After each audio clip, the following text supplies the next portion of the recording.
Hello and welcome to the Etoft21sports podcast for March 11th. How is everyone doing? My name is Eric. I'm the man behind Etoft21sports. You can find my work on Twitter at Etoft21. On Instagram, everything sports betting at Etoft21sports _ free horse racing picks at Etoft21sports _ horse _ racing. Free fantasy football advice at Etoft21sports _ fantasy. And for my daily sports takes at Etoft21sports _ sports _ news. Woo! How is everyone doing today? That was an awful Ric Flair impersonation by me. Because of my long-winded intro, I have to get better on. It's March. It's March Madness. The madness is fucking happening, boys and girls, and I love it. It's my time of year. It's my time to shine. This is what I live for. I love it. Basketball 24/6, 24/7. We had a great day of games. Profitable game of games, entertaining game of games for me yesterday, plus 13.7 ROI. Great start to the betting day today. We had Illinois starting us off with a win. We got them at +5. We didn't play the money line. We just played the +5.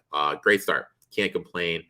And I gave it out yesterday. I said on Cutting Nuts. I was on Cutting Nuts yesterday because of a commitment. I couldn't come on this morning on Cutting Nuts, but my boys Leo, Gino, and Brian hung it down, gave a great show. So make sure, you guys still watch that. March is a lot about matchups.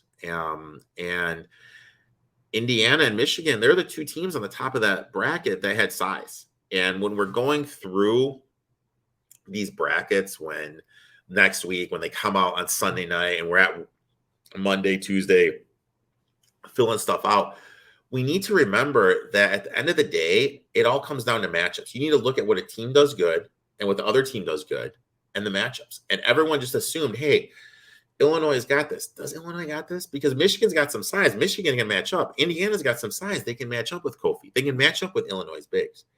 And that got all forgotten, and people just started looking at names. And a lot of the stuff in betting and March Madness, that's what happens. People start looking at names. And because of the names, they start betting those teams. So we need to be careful going into that. And that's what I'm here for. Everything is free. I don't charge you guys shit. I'm here to help. I'm here to help you guys make money. And I know the majority of people are here to listen for March. March this, March this. Guys, I'm going to be on Cutting Nets 2 times over the weekends. I'm going to be telling you everything to bet. So we're not really going to focus on the aspect of college basketball, and I'm going to be giving you out bets today. We're going to be focusing more. We're going to look at the NFL market. My boy Gino comes on. We talk about the NFL, the Wilson trade, Rodgers re-signing, Mac going. We give out some futures, some prices that we like and why we like them. We just give our thoughts about everything that was happening. We talk about next year in the NFL futures that we're going to be targeting. And a couple of you have messaged me, how did Gino and I connect? And I'm going to be telling you guys how we connected and kind of like how this little partnership of us working together, talking betting, how it all came down. So, he's going to come on, and then always Brandon's going to come on, and Brandon's going to tell you the NASCAR bets to lock in. It's been a great start of the season. We've won 2 races so far. I'm going to look to continue that trend. So that's kind of today's show. But before I get into that, I just need to mention something.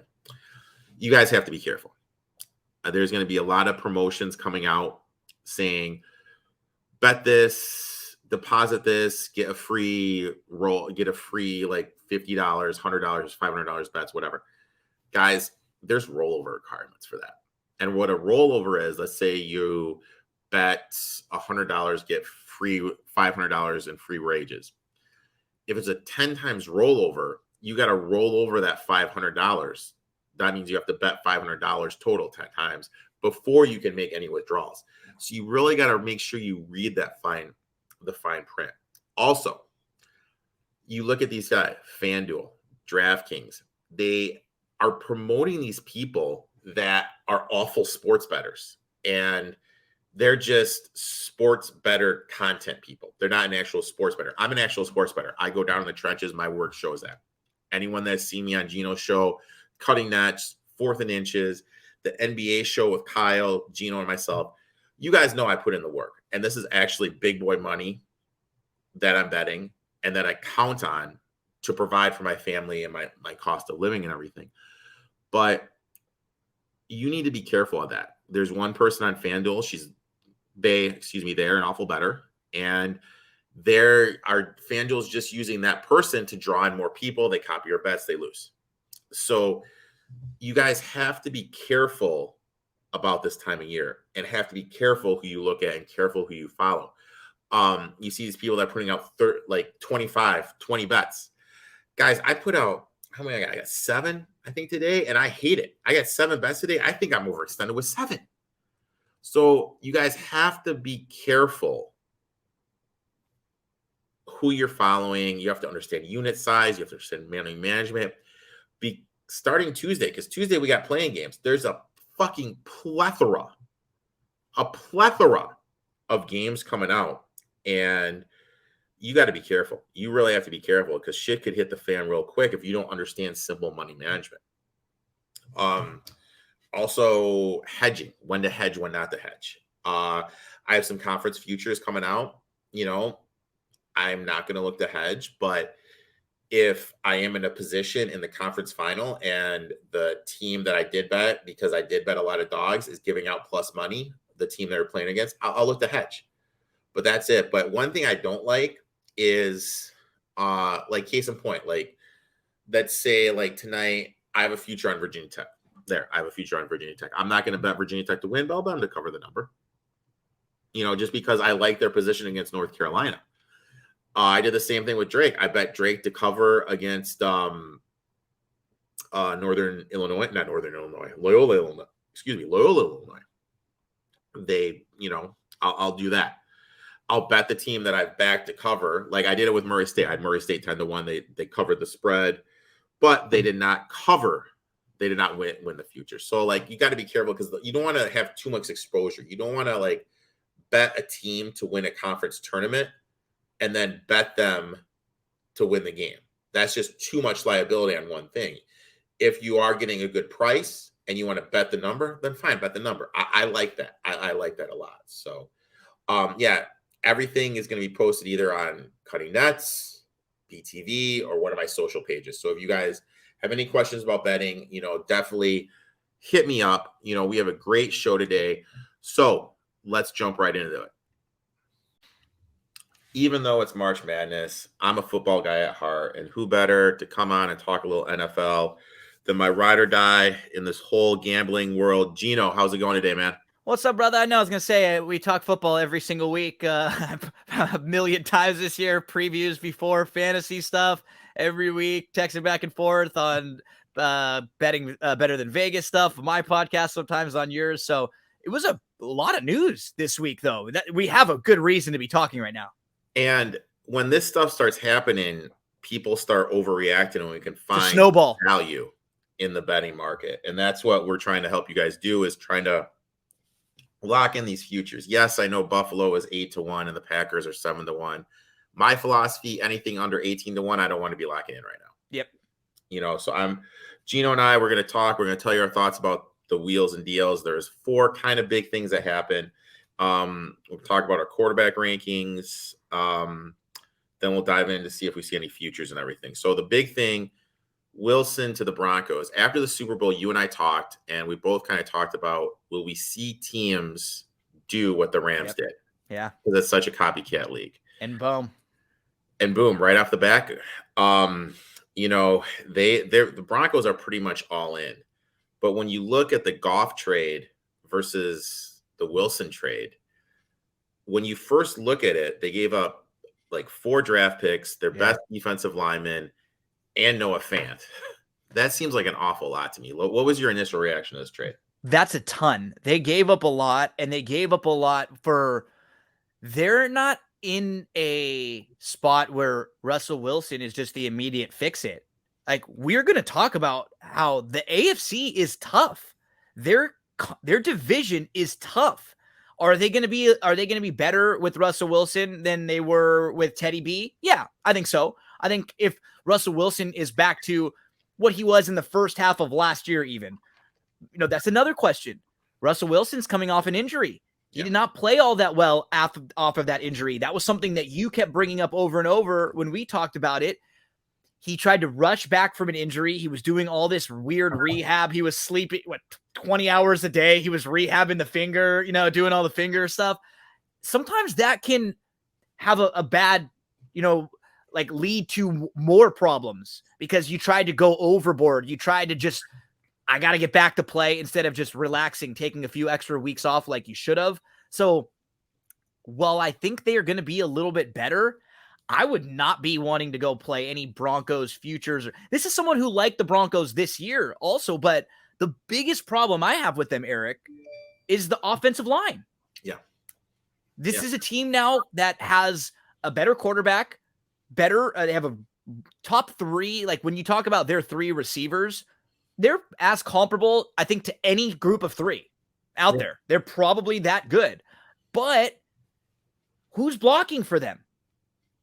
Who's blocking for Williams? Their offensive line was in the bottom third of offensive lines this year. A lot of the metrics and rankings that I looked at had them at highest 19th in the league offensive line. And now you're in a situation where you don't have a lot to spend. You just gave up a whole lot for Russ.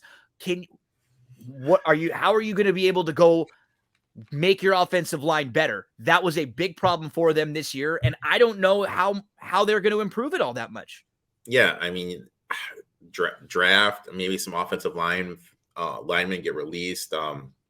Former Ram used to be with the Titans, Roger Schofield. He was just released from the Titans. Maybe you go after him. But I'll be honest, probably the Bengals and the Broncos will go after him. I'd probably go after the Bengals in that situation. Right. Absolutely. And then they also gave up Shelby Harris, who is their best defensive lineman, one of the most underrated defensive linemen in the game. And they have Herbert twice and Mahomes twice, and a Raiders team, which was vastly better than bad at all. I thought. So it's kind of like, it's a tough situation. Like, it's on paper, like, oh my God, they got Wilson, all in. But then when you look at the trenches, they're very, very weak in the trenches. And that's the biggest problem they had last year was their depth.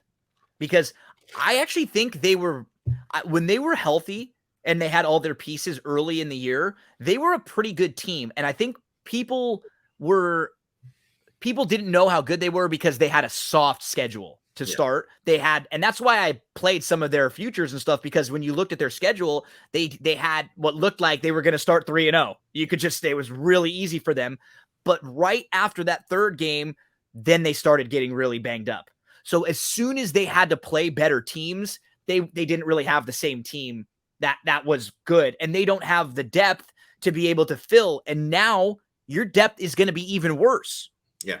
We talk about with the Rams, one of their major problems was depth. They were lucky that guys that they brought in literally off the streets, off the streets, were playing for them in the Super Bowl and weren't getting burned. And that's how the Rams were able to win, because like you said, do the Broncos have to take a chance on someone that gets cut? Yes, maybe you take some shots there. You try to play a little money ball, with some of those situations, but you got to get lucky. Yeah, you got to get lucky. Those don't work out 8 out of 9 times. And the one time they do, you get lucky and you look up and say, thank you. That we got lucky there. And now, I'm a big leader guy. You need leadership, and leaders can be vocal. They can be a silent leader.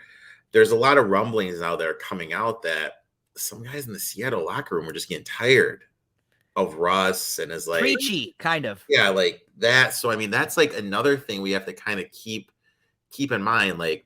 This Denver team lacked leadership. They made a lot of mental mistakes, I feel, last year. And their coaching staff too, right? Yeah. I don't think even from the top down, they weren't very well led.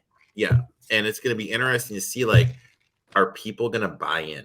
You know what I mean? Because you got Stafford is a quiet guy, but you can kind of tell everyone on the team bought into what he was saying. He's not a big rah vocal guy, and they kind of have that with McVay, right? Like McVay kind of takes that role for them. He's sort of that leader. He's sort of what you're going to get there. And then they also have other leaders, like Ramsey is someone who's a very vocal leader. Aaron Donald's not as vocal, but Whitworth is. So the Rams had a lot of guys there. You wonder if the Broncos do, and like you said, if you win, people will listen, right? Yeah. If he comes in right away, when they start 5-0, everything's rosy. They're all going to be on their knees praying rosaries, right? Like they're going to be going to church with Russ. But if they start 1-4, now all of a sudden, does that stuff get annoying?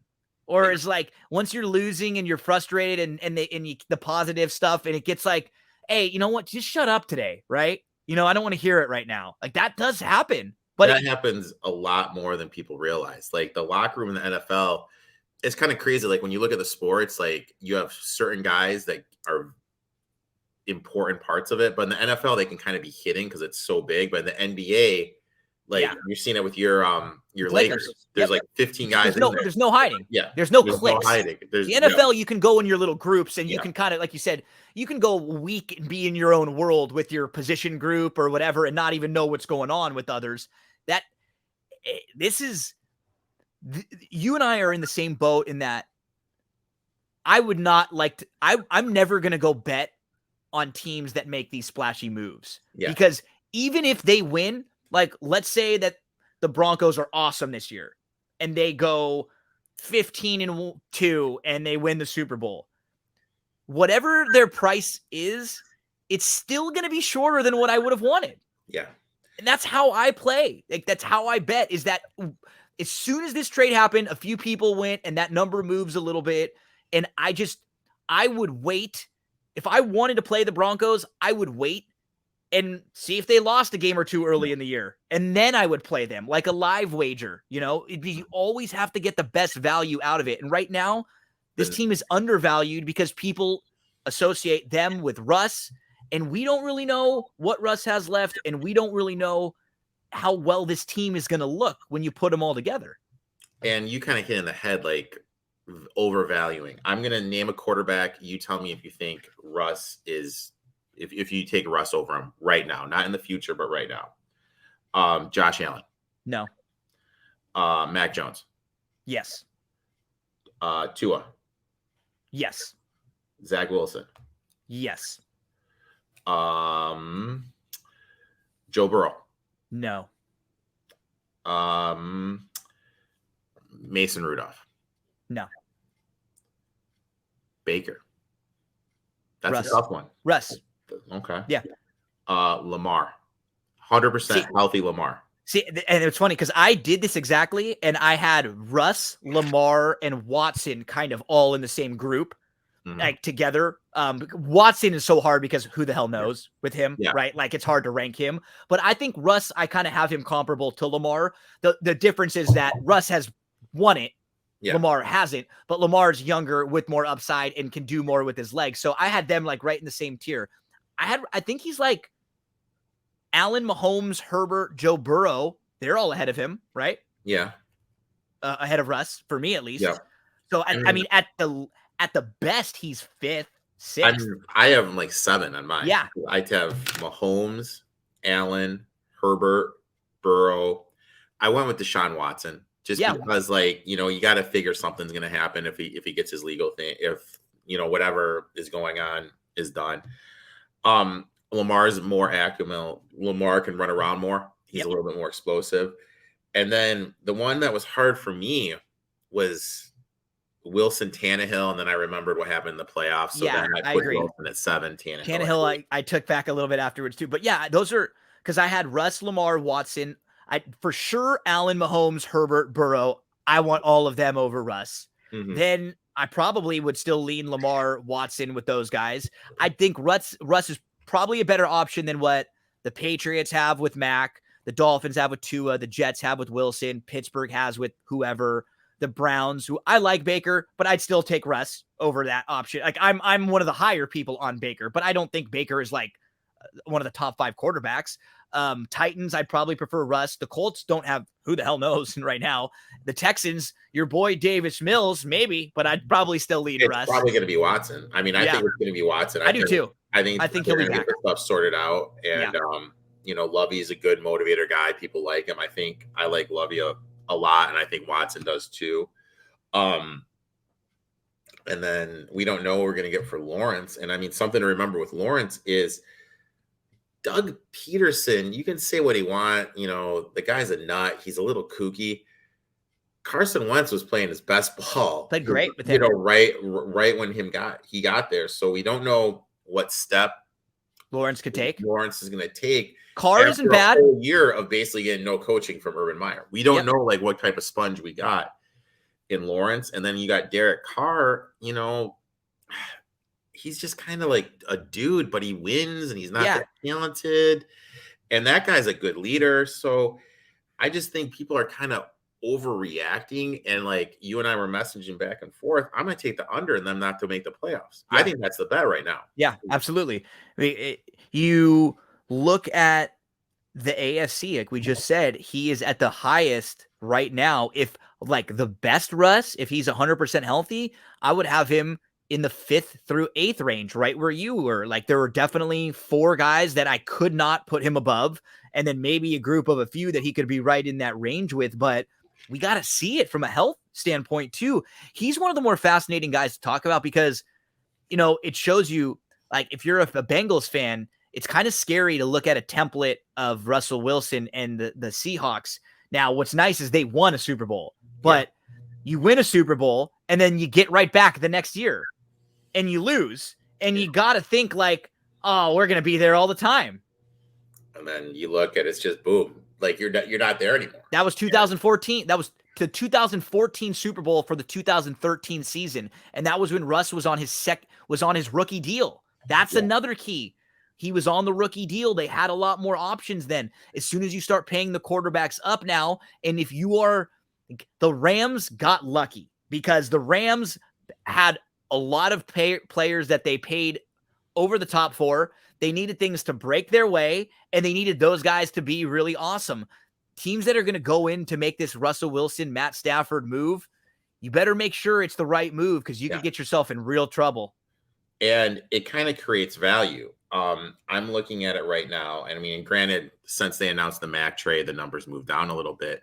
But the Chargers were 24-1 to win it all. And this is a team, like you mentioned, rookie contract, Herbert on his rookie contract. They have, I think it was like 40 million. And I don't know like how that number has moved since the Mac trade in cap space. I mean, the Chargers are kind of like the team, like in my eyes, I locked them in at 24-1 that you want to like be targeting. Now on the flip side, let's look at this from Seattle's perspective. They have a top 10 pick now. They have their own first rounder. This is kind of, I think, a good time to rebuild in the West, just because you have your Rams. I mean, they have it right now. Like tiny a million window. Questions, like a billion.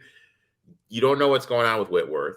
Allen, the center, is a free agent. Donald, OBJ, Robert Woods. He was even all the McVay stuff about if he was going to go leave and be on TV. There was stuff about some of these players with their family that was like legitimate concerns that they've had. So I mean, the Rams, if they take a step back this year, would not be a surprise at all. And then you don't know what's going on with the 49ers. We don't know what we have with Lance. We don't know. We saw 2 games. Were they spectacular? No. Were they average? Yeah, they were average, but they weren't like, oh shit, his first game was a train wreck. Yeah. Second game looked a little bit better. And then with the Cardinals, you got this Murray, give me a contract or I want out situation going on. So we like, in terms of like kind of doing a reset, I think this is like a good strategic time for them to do it just because it's really wide open. This isn't like a star draft class, but there are some good players in this draft class that can help you right away. And you have players that you have signed if you want to rebuild that are very valuable. Who wouldn't want Metcalf or Lockett, right? Yeah. Like players like that who are like, they could go to a team and be a major help to a contending team right now. And I'd imagine those guys are probably not all that happy. Yeah, and I mean, you could flip those guys for a couple draft picks, and then you can just, boom, you're there. You're right away rebuilding, you know? And that's why I think that's better because I've heard some people say, should they think about taking some of what they've got and try to go get Watson? No. There. I don't like that as much. I think you start over, right? I think you go younger. Right now, you get a little bit worse, and then you get a lot better. Yeah. I think that's probably because kind of like lay out. I mean, like I'll use my team what the Lions did. I mean, like you look at Detroit right now. They have a top 5 offensive line, I'd say, in the NFC. Maybe I'm a little biased. No, but they're off. The rankings I looked Yeah. at last night, I think they were like in the 9-10 Yeah. overall. Yeah. So top, that's so top 10. absolutely. Yep. Hawk, when he's healthy, top 6 tight end. Yep. DeAndre Swift, Williams, you have a good 2-headed monster. Yep. With a running game. They re-signed Josh Reynolds, who's a good 3 wide receiver. A young receiver who had an Amon-Ra at the end of last year, was really good. And then if they're like able to sign like an Allen Robinson or even trade for like a DK, like you got to like a little competitive offense, and then you throw in Goff, who's competent. That's a playoff team. And because the problem with Seattle is they're not just a quarterback away. That's the key, right? Like you can, if Seattle, if Russ was unhappy and he wanted to leave, but we handicapped Seattle's team and said they were banged up last year, they had a lot of injuries, they could still be really good, but that's not really the case with them. They were a team that wasn't like a top tier contender, even with Russ. They were like a fringe playoff team, like a 500, maybe slightly above 500 team. They have holes that they need to fill before they just go get a quarterback. Because you go get Watson, like Watson, his A game, how much better than it would it be of Russ's A game? Are you going to win all that much more? Would you be better struggling for another year or two, get some picks? Like you said, this is the time to go rebuild, stack up as many as you can, start building those lines, offensive line, defensive line, rebuild that defense a little bit. Then you go pick your quarterback in 2 years. Go find your guy that you want to build around. Oh, and I think that's what you have to do. Yep. This draft class, I don't think there's anyone that good at the quarterback position. No, there's not. Right. So I think, they get the pieces, kind of like the Lions get. Find like hypothetically, like let's say they do sign a Bridgewater, like a bridge gap quarterback. Sign him for the min, just stockpile the draft picks, get your dudes, and then when that quarterback comes along, that's when you have to do it. Another big move was Rodgers re-signing. Real quick, before we get off on that, Wilson, I just wanted to mention one thing. So on a fantasy side, because Sutton, Patrick, Judy, they may all impact each other, but the one guy who might be sort of sneaky in DFS early in the season is Albert O, the tight end, because he's talented, he's good, he's a good blocker, and he can catch and like athletically look good when he catches, which not a lot of tight ends do. Like the tight end position is not strong. So when you see a guy out there who's like, oh wow, and now there won't be Fant there around. So maybe, I don't know if he's someone who I'd want season long, because he might not have, he's going to have some weeks where it's like, oh, this is a Judy week or a Sutton week. But against certain matchups and early in the season in DFS, when he might be kind of low and maybe he has a good couple weeks and then all of a sudden he skyrockets, he's someone that I may target in a few spots because I think he could be under the radar. Oh, exactly. I mean, there's some teams that are bad defending the tight end. And in terms of fantasy, you kind of hit in the head. With Russ, it was always like we had no idea if it was a Lockett week or a Metcalf week. And take it from me, someone that had DK this year, and I think I spent a second or a third round draft pick on him. Utter disappointment. So I know for me, I don't want Cortland Sutton. I don't want Tim Patrick. I don't want Jerry Jeudy. I don't want anything to do with the Broncos. Like I'll take Javonte Williams, and that's about it. Mm-hmm. But in terms of the wide receivers, nothing. But Albert, that totally makes sense, because there was something going on with Everett and Wilson in Seattle this year in certain weeks. So that's a great pickup by you. And maybe even early too, where it's like, obviously he's going to have a training camp and everything, but maybe the first few weeks while you're getting more familiar, what's the safe? The big tight end, right? The big target there. And then once you get the chemistry with the guys deeper down the field, you'll probably see him start to hook up with Judy a little bit more. Yeah. But early on, maybe those first few weeks, you see the big target, you go to Albert O. So I'll be targeting him in some spots. Now we're going to shift our attention to the NFC, and the Packers re-signed Aaron Rodgers. I can't really tell the story about how I found out about it, but I told you it is a pretty good story. It's a pretty good story, but because of some stuff, I can't share that puppy. But what was your initial reaction as soon as you heard this news? It wasn't a surprise to me once I saw a lot of the movement around. I mean, the NFC is not strong right now. we're going to get into it. The AFC is really strong right now. You can go through like nobody's. First of all, you and I were kind of high on the Browns this year, and I like the Browns, and I like digging back into their season, but like nobody is even talking about them. And they were a team that won a playoff game last year, almost beat Kansas City, and everybody was super high on them, and they had a bad year. Like, why can't they be better next year and be a playoff team again? How about Baltimore, who was decimated by injury this year? Lamar was gone. Put them two back in the conversation with, now, like we said, we've been kind of downplaying Denver a little bit from a gambling standpoint, right? Do I want to go bet Denver? No, because they're completely undervalued. Is Denver going to be at least more competent with Russell Wilson? Yes, absolutely. Are they going to be a tougher opponent with him at quarterback? Absolutely. There's not a lot of down spots in the AFC. Even the young teams, like you were talking about, the end of the year, the Jets were a little bit feistier. Like Wilson showed some signs of life. Would it be a surprise to see Lawrence take a big step forward with Jacksonville in year 2 with the new staff? No.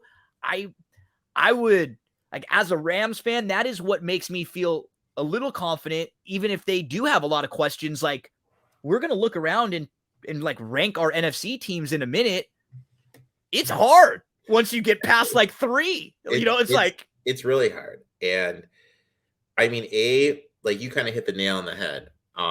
Let's look at the teams that need a quarterback. Okay, we'll start in the AFC. No one in the East needs one.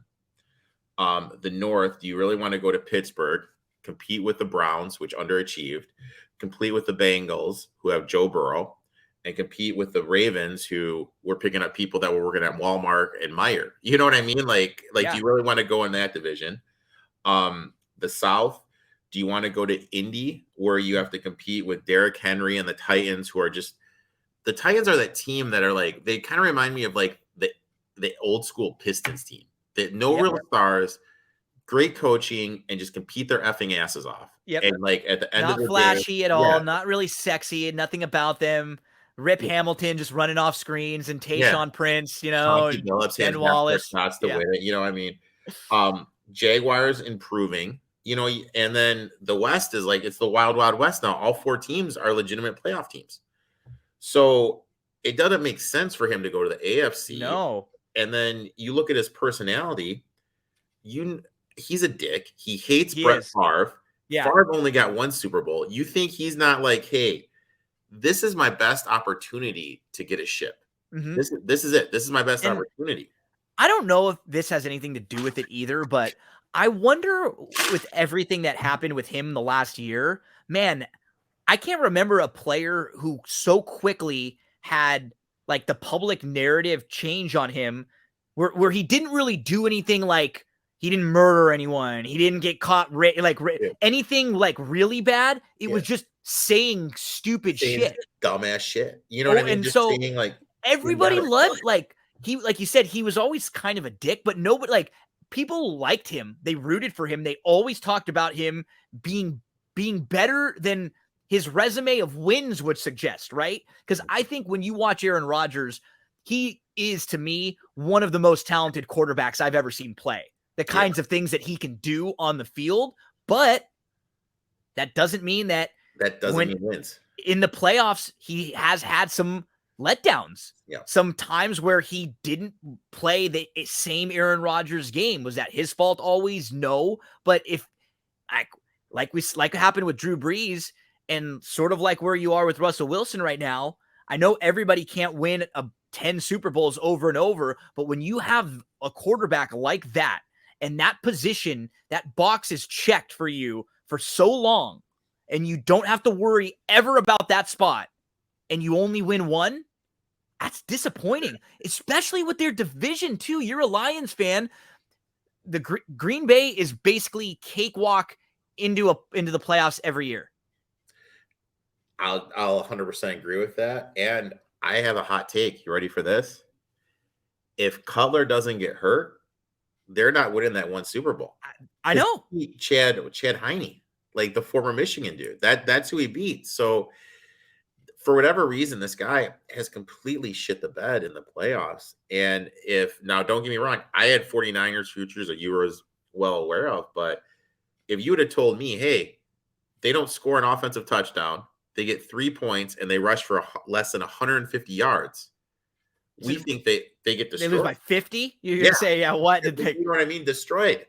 So he completely shit the bed in that game. Yep.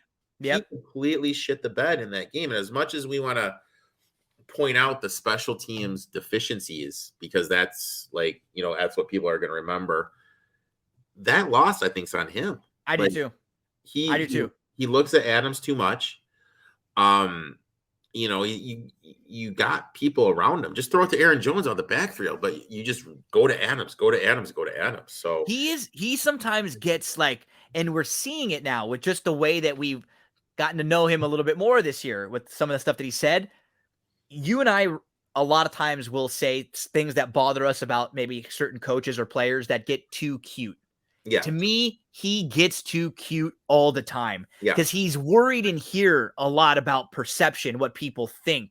Like you said, this guy doesn't even speak with his family. Yeah. And like, you never know what goes on behind closed doors, but I think that kind of tells you something. If that tells you a lot. The people who like have to love you don't. The people that are supposed to like be forced to be with you at all be points, around you, like just don't. They don't even want it. Which speaks a lot. And I don't know, man. Does he want to? And that's so. I think coming back to it, at this point in his career, does he want to go somewhere else? No. Like this is like the old relationship that you're in, right? It's like a Chris Rock stand-up. I think he's like, I ain't going nowhere. I ain't going nowhere. It's like, that's the best thing that you can, the most romantic thing you can say to your wife after you've been with her for a long time. I ain't going nowhere. I'm old. You old. Like, is he going to go somewhere else now with all these new people who like might be not liking him all that much? At least in Green Bay, he's their guy. He's looked as a king. He's their guy. Yeah. It's like, he's a dick, but he's our dick, right? Like, this is our guy. He wins, and he's done a lot for Green Bay. But if you go somewhere else and you start chirping and you start saying the wrong thing, I wonder if that played any part in it too. And just like, hey, I'm kind of comfortable here. And now all of a sudden I'm kind of a public enemy in a lot of places for like what I've done and said. And I think you're kind of hitting on the head. I think he just wants to be liked. Yeah. You know what I mean? I think he just wants to be liked. I think he just wants people to like him at the end of the day. And don't get me wrong. Like, he's an asshole. He's a loner. I mean, he had another engagement called off. Yep. And I'm that's kind of my personality trait too. I'm a little bit of an asshole, a little bit of a loner. I am too. That's what I was gonna say. We get along that well because of that. I think he's just at the point of his career, like he knows it's winding down. If I get two championships here, I'm good. I'm gonna be looked upon as a saint, and I'll own the town. Yep. And I can come back here anytime I want. I'll be treated like royalty. And I think that's what I agree. What he's doing. I agree. And I asked you, and this is going to be interesting because this is a complete crapshoot. We have no idea what we're going to do here. Number one, who's your number one rated NFC team? The Rams. Okay. There are four. I only could get to 4 teams, and then I thought there was like a noticeable drop off. Like if we're looking at the betting odds, the Packers are the favorite. Yeah, the Packers are the NBC. I put the Packers as one. So I have them as 2. Okay, just because like I don't know what's going on with the Rams, and that's completely legitimate. The main reason why I went Rams is because the Rams are the reigning Super Bowl champ, and I think that if they have most of their team intact, they're going to be tough. And we're talking about a Rams division that I think is going to be a little softer too moving forward. But I have Rams, Green Bay, Cowboys, 49ers. See, I didn't put the 49ers in my top 5. And I can understand why, because of the quarterback, because of Lance. Now, if you took Lance out, and like if we're just talking about the entire rest of the roster, I think the 49ers might be 1 in the NFC. The 49ers have a phenomenal roster. Like, they have great offensive line, defense is on point. Their secondary had an insane amount of injuries. It'll be getting better. Awesome tight end. Debo is a stud. Like Ayuk looked a lot better. Coming along. I mean, so it's just definitely trending, but it's just right, Lance. because of Lance. And you don't know. And that's why I put them in 4th, because if he is okay, they can be really good. Yeah, I don't think he's going to be, but I can be absolutely, and I think you probably aren't as high on him either in our talks, but like we could be wrong. Maybe he is going to be better. And if he is, they could be, their ceiling is probably the highest if he ends up being good. Right. And I think I was talking, like, there's two people I talk about the most about betting. Like, you're two, and this guy Brad, who taught me everything I know, is one. And Brad's point was this. He goes, now he's a little bit higher. He's high on the 49ers. And his point was, it doesn't matter who Shanahan has put in there, they have produced. Yeah. Have it be CJ Beathard, Nick Mullins, Jimmy Garoppolo. I like Nick Mullins too. He's like, the system makes the guy look good. So that was his point, and I, thinking about it, and the system will get them, even with someone like Jimmy G, who wasn't that great, will get them far. It will get them in a position to do well. You just need the guy. You need someone there at that point to make plays. Yeah, right? It can only take you over the hump. Go in there and get you that win. Like Stafford was able to get the win in Tampa Bay, where Goff probably wouldn't have been able to. Because he made a play. Yeah, he made a play when he needed to make a play, and that's.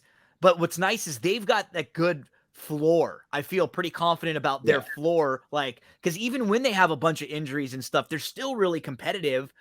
It's all going to come down to Lance. Yeah. So my 1 was Green Bay. My 2 was the Rams. My 3 was the Cowboys.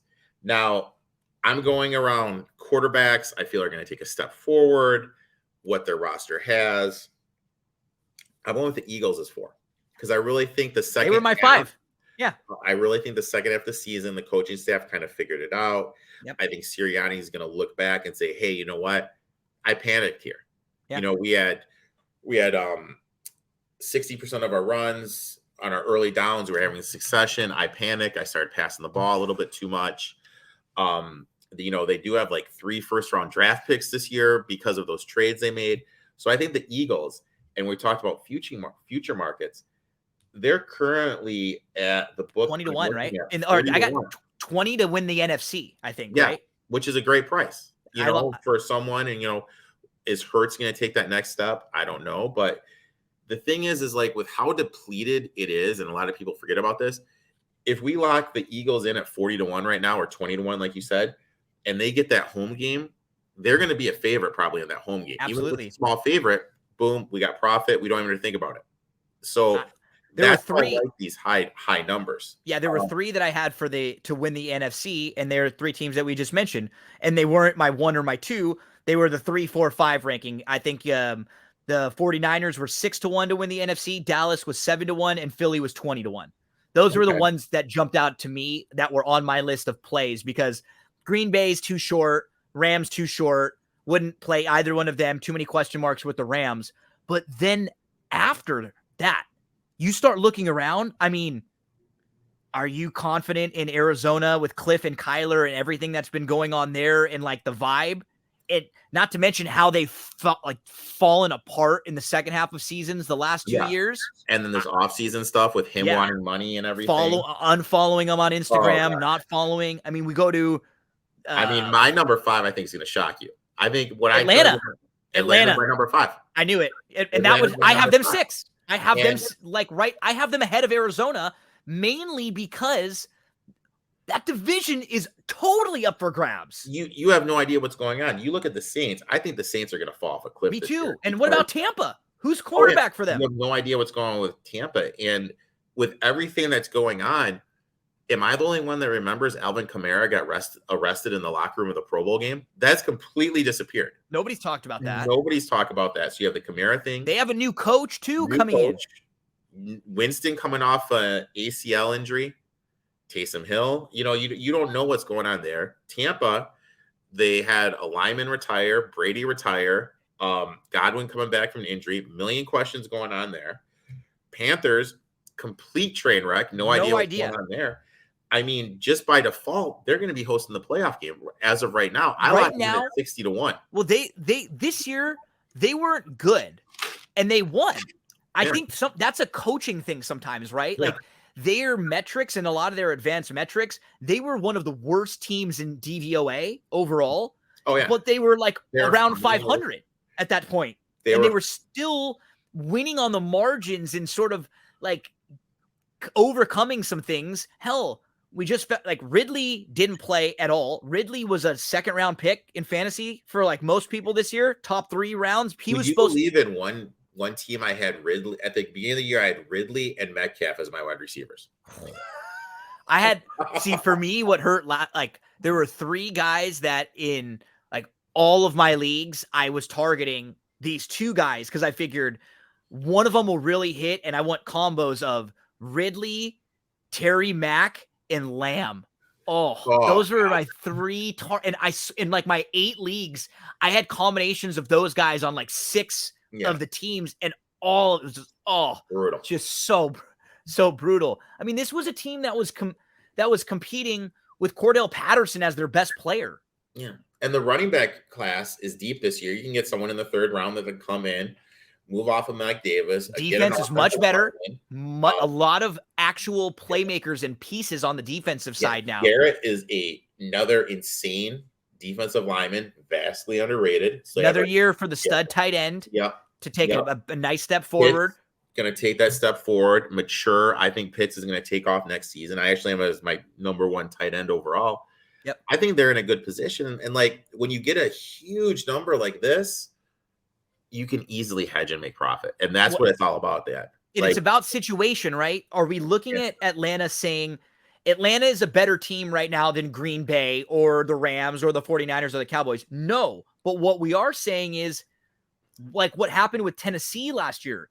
They may be in a division that ends up being awful, and they may just be an okay team in an awful division that ends up stacking some wins and can maybe even, I don't know if they're the number 1 seed or anything like that, because now there's only the one bye, but you end up putting yourself in a better position where you play the lesser playoff teams, the less good teams. That's why like last year when we talked futures, one of the teams that I had one on that I didn't even like, but was just a Tennessee one, because it was like Tennessee's in a bad, and that's exactly what happened. Tennessee was in a bad division. They ended up getting the 1 seed and a bye, and they were 1 game away from being in 1 game away from hosting a conference championship game, and they couldn't get by Burrow and the not that great Bengals team. But that's the spot you want to be in. That's that kind of template for this Atlanta team.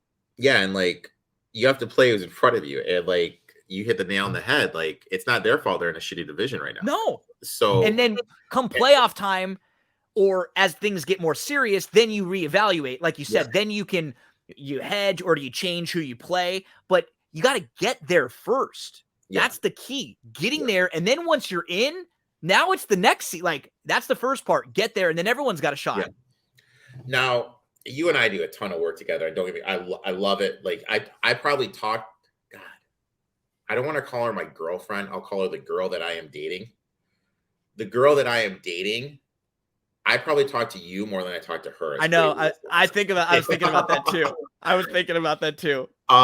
Now I've had a couple people message me like, how did you and I connect? Now I think I remember how, but I want to hear your thing. How? Okay. I think we were following each other, or one of us was following, but we didn't really have interacted much. I think I put something out and you responded like snarky to me. Not like mean, but like I'm on the opposite side. And then we went back and forth about it, and we were on opposite sides there. And I think you gave a bunch of reasoning, and I don't know if this is correct, but I think I remember that I ended up being on the right side of that one. And you came back afterwards and was like, hey, you know what? Good call. I was on the wrong one. Like that was good. And then I think I asked you after that, do you want to come on my show to talk one time, and you want to talk some football, like NFL, we'll break down the games this weekend. You said, yeah, you came on, you did a few best bets, and then boom, we started from there. I think one of the first couple times we were kind of being dicks to each other. I think like how I remember it was it was about college basketball. And I think how I remember it is we basically bet the same team, but I think my number was a point better. That's what it were. Yes. And like yours ended up hitting, and then like I mean, like, dude, like if I'm wrong, I'm wrong. I always say it. Like I'm not one of those guys. Like I don't, and I like Me message neither. them like, hey, good call, you know. Yeah. And then and I said, hey, you know, I'd love to go on your podcast. Let me know if you need anything. And you messaged me and you're like, hey, are you following XFL? And then you're like, hey, you know, I need someone for XFL. So then That is funny. I went on your thing for XFL. That's Dude, so I funny. had DFS guys in XFL. And then I had they pets in can't. XFL. I had so much XFL stuff. And I think I kind of blew you away with how much I You had. did. And then everything shut down. And then it all shut down right All after. shut down. And I didn't know if you were like looking for content or need someone that could talk. You messaged me and you're like, hey, can you come on and give, I think it was a draft preview. Yep. Yeah. That we did the draft when that was one of the first few And things. then and then after the draft preview, I think we did a team preview. And I think I talked so much and in depth about every team, you broke it up into like 4 parts. Yep. We went too far because we had to do them in the. And then after that, and I mean, it's kind of weird, like, and this is just kind of shows like the people that are like the 2 biggest like people I talk to in my gambling world are you. Totally happened in a fluke. Totally a fluke. Like totally a fluke thing. And like the other guy, Brad, like I snuck into a tribal casino in my hometown. You know, I go to this table and I think the dealer was showing, it was like some old guy was smoking a cig. And this was years ago. This was when I was 17. This is like many moons ago. This old guy smoking a cigarette, guy to be late 30s, early 40s, smoking a cig. I sit down, you know, at 2 or 3 showing up. I have like a 16, like a dumb fuck. I have no idea what I'm doing. I hit.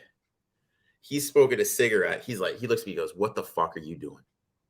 And then I goes, dude, it's my first time playing. He goes, I'm going to tell you what to do. And then he just kind of started telling me like how to play blackjack. A new dealer showed up. He goes, okay, we're getting up. And we got up and they started talking to me.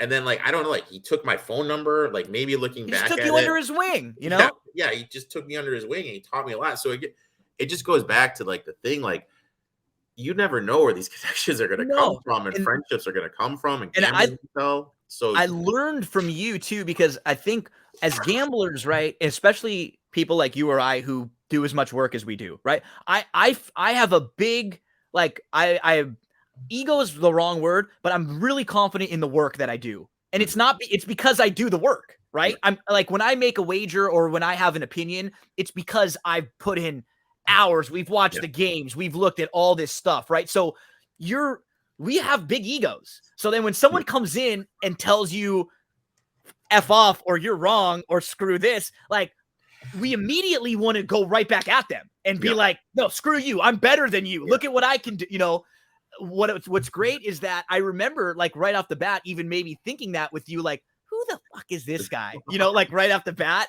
And that's the one thing that I learned the most from the friendship that I have with you, which is like you said, I talk to you as much as anyone. You're one of my best friends now, you know, is that I try a lot more now to like, I don't try to come back immediately at people just like that, or like I'll be patient and just kind of watch and look and listen to some people's stuff, because if I would have taken I never would have thought that as soon as I had a conversation with you.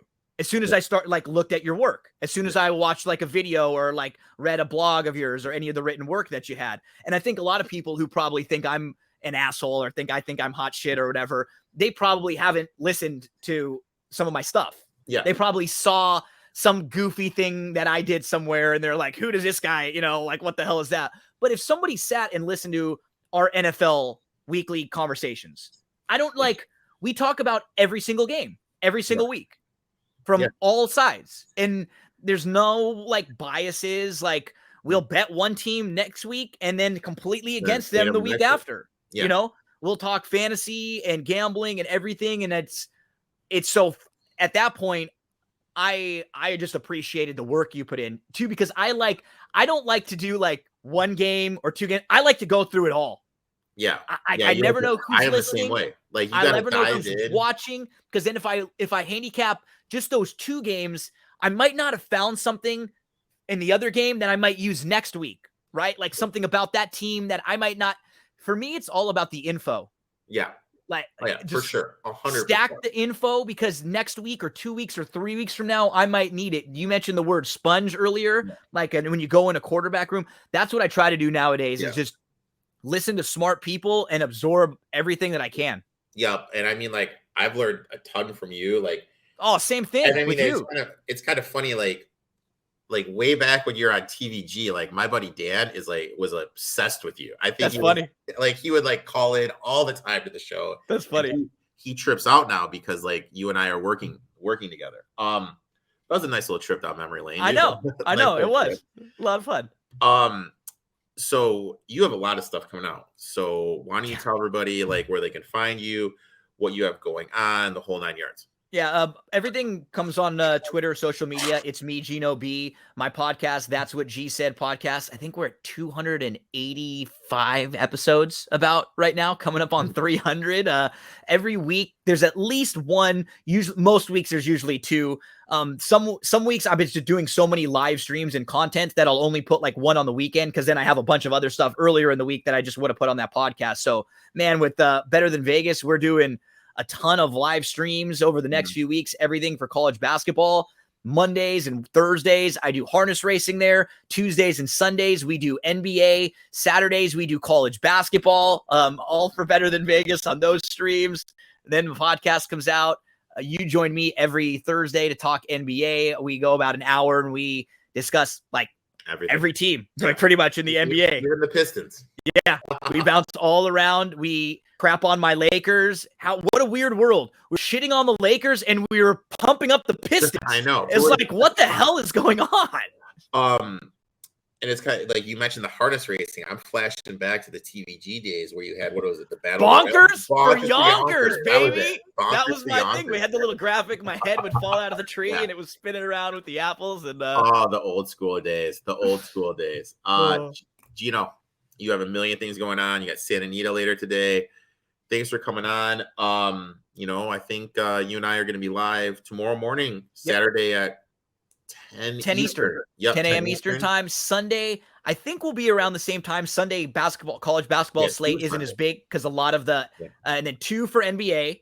And then we might be on 3 times on Sunday. We might have a morning college basketball, then an NBA, and then a reaction to the brackets after selection. You guys are going to be sick of Gino and I come Monday. So. I know. Sorry about that, folks. Gino, thanks for coming on.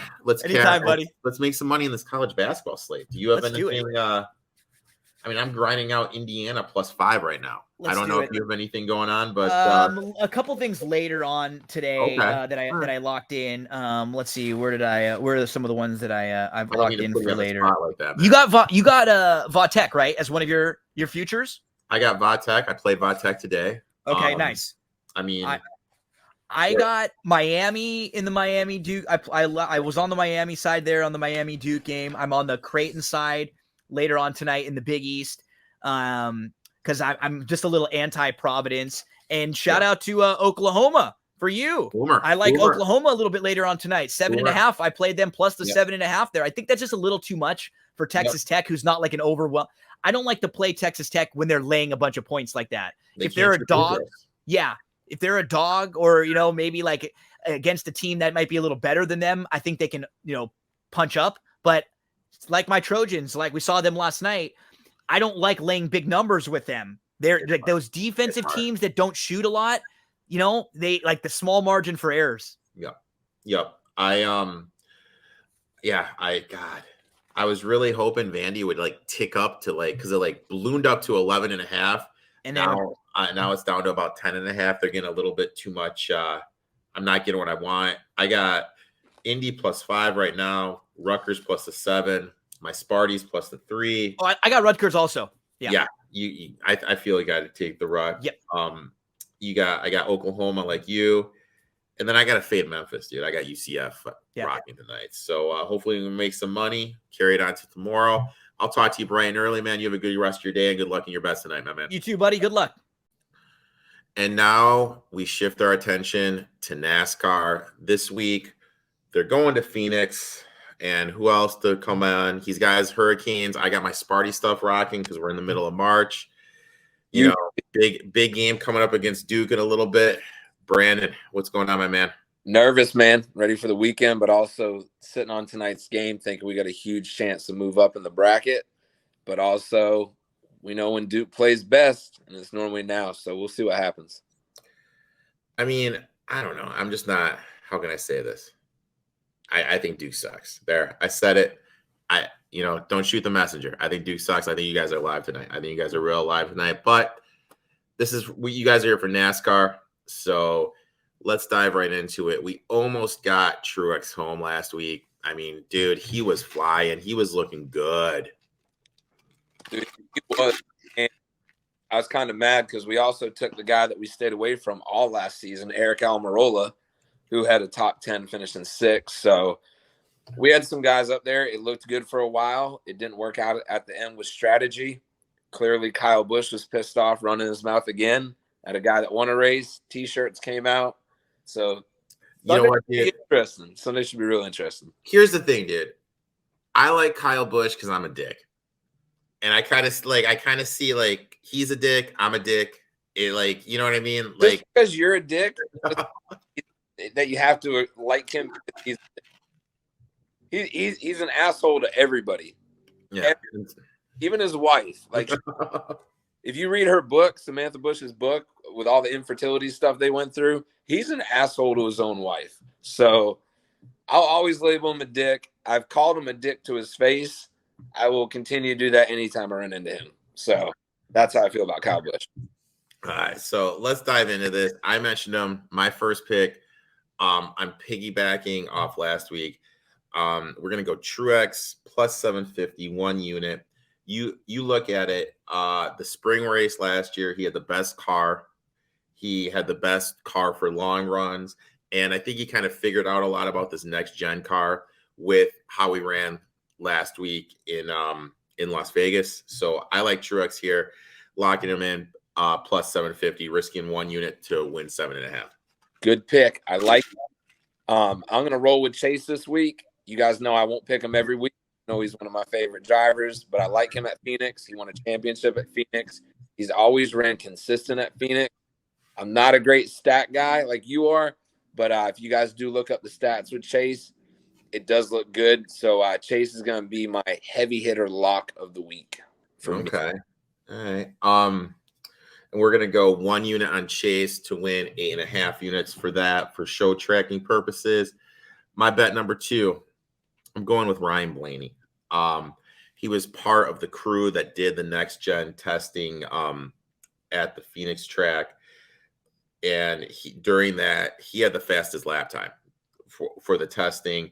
You look at his finish here last year, it was top 10. He led 30 laps. He's been running good this year. I think with him being familiar in the car, having the fastest lap time when they did the testing, I like Blaney a lot. And getting 13-1, I think he's a little undervalued here.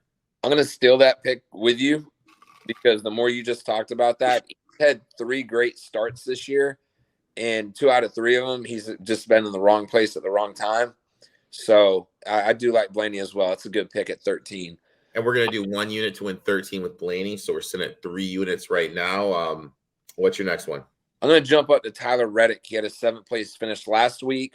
He was dominating the week before and had a blown tire. He's shown speed all year. I think he's going to be a contender for the championship for sure. And that's going to be my second lock at 25-1, I believe. Yep, 25-1. So we're risking half unit to win 12.5. My third pick, I'm rolling with Kevin Harvick at 20-1. I know the next gen car has changed, where you want to be, high or low, and it's different than he likes to run. But there was a time when this track was just his, and like he just ran way better than everybody. He ran good, not great last race. I think he's figuring it out. Out of respect for his dominance at the track, 20-1. I got to throw a half a unit on him to win 10. Not a bad pick at all. You hit the nail on the head. It was the Harvick line. He used to be able to run down below that line. They reconfigured the track last year, of course, a little different or the year before. But if he can get that Harvick line going, that's a good pick as well. I'm going to jump up a little bit deeper in odds. Ross Chastain at 50-1. Ross, is that what you have in your book? That's the best line, so let's go that. We'll go Rossi at 50. All right. Ross Chastain had a third place finish last week. He's another guy that for the last couple of years, he's been in the mix, not in the mix. He's consistently been running well this year in the one car. So I'm going to roll with him. I love the odds. He's in a Chevy. The Chevys look good. They're showing a lot of speed. Chevy was 1, 2, 3, 5, 7, and 9th last week. So I'm liking what the Chevys are doing. I don't know where they found more speed, but they're getting it. So I'm going to lock in Ross Chastain at 50-1. That's a great pick, man. You know, he's running great. I like what I'm seeing from him. My last pick, I'm doing a little something different. I'm going Todd, oh my God, Gilliland. Gilliland. I'm going him top 10. You know, I found 13-1 top 10 finish. You know, again, my angle, he drove the next gen car in the testing series here at Phoenix before. So he's familiar with everything, familiar with the car on the track. You know, he's had 2 top 25 finishes. If you take out Daytona, and we all know Daytona is a crapshoot. You know, I think he's figuring out. I think he's running great. 13-1 top 10, throw half a unit to win 6.5. You know, I like that. I like it. Anytime you can bet a top 10 with that ROI. One thing that you guys know we consistently talk about each week, the ROI for an entire season. You blow your money now, you can win 3 weeks in a row and you're still in the hole. You done screwed up your roll. Moving forward, remember this podcast, record it, do whatever you got to do. My long shot every single week with his odds is going to be Harrison Burton, the rookie in the 21 car. He will get a win this year. He will make the playoffs as a rookie for the Wood brothers, whose car goes through Penske. Always remember that. Everybody thinks the Wood brothers is a solo team. The car is worked on at Penske, but because it gets loaded and shipped out of the Wood brothers facility in Mooresville, North Carolina, it is considered a solo team. His dad raced. His uncle raced. He dominated the Xfinity Series for a couple years. Harrison Burton will get a win. His odds this race are 150-1. And speaking of ROI, you grab a win like that, your bankroll is sitting pretty for the remainder of the season, however you finish. Yeah, I mean, you know, we've hit a couple of those Brandon specials, a couple of those Brandon long shots. Believe it or not, I think I see a 200-1. I also see a 300-1, but that was published yesterday. Wow. On CBS Sports. So I don't know. So I mean, like, and that's the thing, like, low risk, high reward. You know, we're not risking 1 unit to win 300. We're risking a quarter of a unit to win 37.5. Yeah. You know, if that happens, we're sitting high and everything. So far in, I have to say I am liking, how can I say this? Last year, I felt the races got a little boring just because Larson or whoever, or Chase, Denny Hamlin were just so far out in front. And there was no drama at the end. I have to say, so far this year, granted, we're only a handful of races in, and they've been a lot more competitive, a lot more entertaining. And I think for us as bettors, that's good. I think in hopes of drawing new fans in, it's good. No, I agree. The new car is awkward looking. The one lug nut, the number being to the front of the car. The old-fashioned people don't like it. They're like, oh, they're changing the sport. And just all that shit. You're going to have change regardless in sports just to try and get new viewers because that's the only way they keep going. But to your point, every race this season has come down to the wire. Something has changed. There's been a late yellow, 4 tires, 2 tires. There's been so many changes, and all these guys are trying to figure out what to do now. So playoff time or later in the season to get playoffs, they know that little bit of an extra strategy that worked before. So I'm still struggling on the looks of the car. It's kind of growing on me, but I love the race, and the racing's been good, and it's all about entertainment at the end. I'm not falling asleep on lap 50 anymore. So yeah, I mean, it's high drama, and I think that's good. I think it's creative, and that's the way I feel like with baseball, I kind of feel baseball is dying right now. And I feel if NASCAR can find a way to get those young kids in, Yeah. it's going to help the sport a lot. And by having drama at the end of races, that is going to help. And I just realized I am the person I hate. I got a water from Starbucks. You got a water from Starbucks. I got a dude like wait, hold on. I got a coffee and a water from Starbucks, and I only have the water left. You got a coffee and a water from Starbucks. Yeah, that was my Starbucks order. You must be hitting your bets because for a dude to buy a water from Starbucks and a coffee. Oh no, this water was free, man. Don't get me wrong. The water was okay. Free. The water was free. But I said to myself, I'm gonna punch myself if I ever am the guy walking around with a Starbucks cup just with water. And you know what, dude? At my ripe old age, that's slowly what I've been becoming, my man. Just a bitter old man with a Starbucks water. So note to self, everybody. The older you get, don't be the guy with a Starbucks water walking around. Don't do it. Yeah. The next thing, I'll have sandals on while wearing socks on while wearing sandals. Hey, watch your mouth because I'm about to put socks and sandals on in about 5 minutes. So there's nothing wrong with socks and sandals. So just so you guys know, Brandon and I are going to be starting doing more live stuff right now. With the March Madness stuff, focus is on that. So once the basketball stuff is over, we'll start to do some more live stuff closer to the race. So that way we do have the qualifying, we do have the practices, and we'll be able to help you guys dive into, more DFS stuff. And we'll kind of shift the betting, because if one of our guys shits the bet in qualifying, then we'll make some alters. But I like the card how as it is. We got 5.25 units out there. We got some long shots, we got some short shots, we got some medium shots, we got a top 10. We got a good solid card. Is there any driver that you're just like, nah, dude, stay away from? Not yet. Mm-hmm. It's hard because guys like Suarez are having good finishes. Bubba's having good finishes. You're having guys that we looked at last season, and you're like, don't touch them. Even though the odds look great, don't touch them. But not yet. So I will say that. And what's up with Hamlin? I think Hamlin's got a lot of personal drama going on. You guys know I've had a connection within NASCAR for a while. Haven't talked to them recently, but last time I did, Hamlin was having issues. He was back with Jordan, his baby mama with the kid, and then they split up. He was on sugardaddy.com. She caught him on that.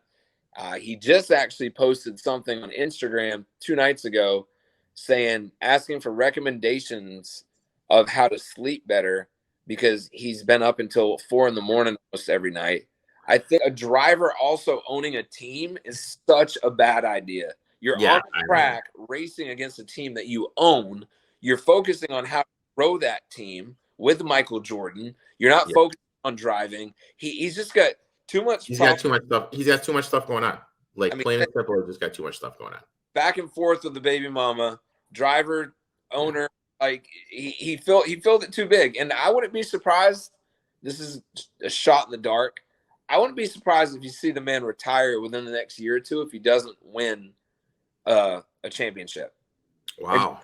Focus on being an owner because he can't get his shit together. Yeah. I mean, that's just something on the plate. And all of us know in life, the more you put on the plate, the harder and harder it gets. So, and they were working together, him and Jordan. But then recently I saw on Jordan's Instagram, she was all dolled up out with the girls at Coyote Joe's here in Charlotte. So there's something going on. Dove into this corner.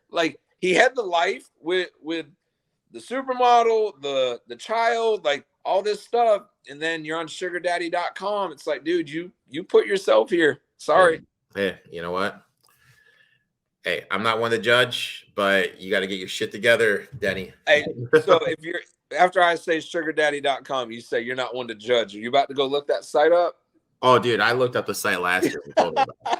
When you told me about when you were on your last year and you told us about Sugar Daddy. Yeah. Totally on that. Totally on that. Damn. I'd like to thank you for taking time out of your Friday coming on. We got to wrap this up because the cans are tipping off soon, man. So yeah, The U, baby. All about the U. You got there's no race this week for you, but there's a race next week. Yep. Thursday night, right? Yep. Thursday night, 9:00. We got to get some top 5s and top 10. We're going to get our pro license this year. It's not looking good, but a quick rebound with some decent luck. The setup for next Thursday is really good. I got my monitors fixed. I got a whole different, they called it field of view with different tacks. Like everything's a little different. I got that updated last night, so I got to get on there and do some testing at some point. But yeah, jump on twitch.tv/BostonBoy83, BostonBoy83 on Instagram.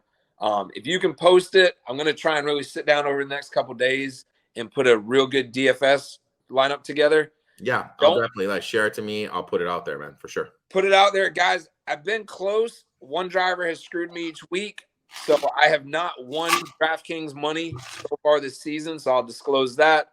But if you want to try and give it a shot with the lineup I throw out there, best of luck to you. Brandon, let's make some money this week. Let's get that cheddar, and we'll talk soon, my friend. Go Canes. That's it for today's podcast.